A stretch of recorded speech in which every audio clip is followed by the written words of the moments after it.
Hello बच्चों। यहां दिया गया है कि from a solid sphere of mass capital and radius R a cube of maximum possible volume is cut. Find the moment of inertia of cube about an axis passing through the centre and perpendicular to the one of face. Clear है? तो देखो, जो axis दी गई है इसके about moment of inertia cube का होता है m/6 टाइम्स साइड का स्क्वायर। क्लियर है?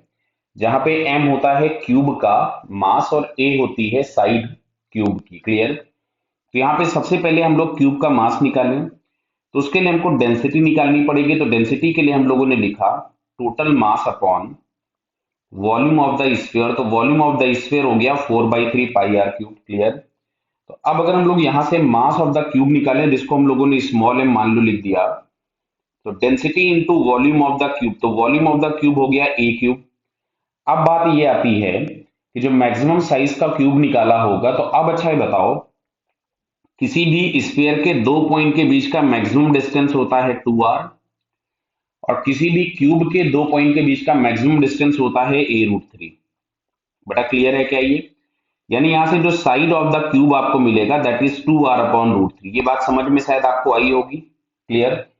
तो यहां से मास ऑफ द क्यूब के लिए डेंसिटी, तो डेंसिटी हो गया था m/4/3 pi R cube into A cube. तो इसका अगर हम क्यूब करेंगे तो मिलेगा आपको 8r³ अपॉन 3√3। क्या बेटा समझ में आ रहा है आपको ये?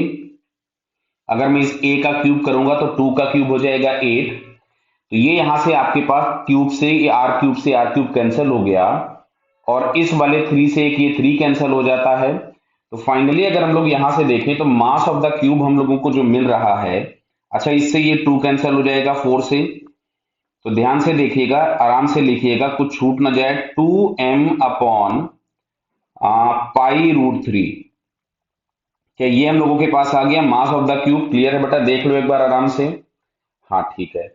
अब यहां से अगर हम उसके मोमेंट ऑफ इनर्शिया पे जाते हैं, जो कि हम लोगों के पास होता था m/6, तो m बोले तो 2m/π√3, ये हो गया m into by 6 into A square. तो इसका स्क्वायर करेंगे तो ये हम लोगों के पास मिलेगा 4r² अपॉन 3। क्लियर है? पाई का स्क्वायर कितना हो जाएगा? रूट रूट 3 का स्क्वायर कितना हो जाएगा? 3 हो जाएगा। तो इससे हम इसको यहां से कैंसिल कर दें, 3 हो गया। तो क्या हम लोगों को दिख रहा है? ये 4m/r² अपॉन 9 पाई√3। आराम से देख लो, कुछ गड़बड़ तो नहीं किया।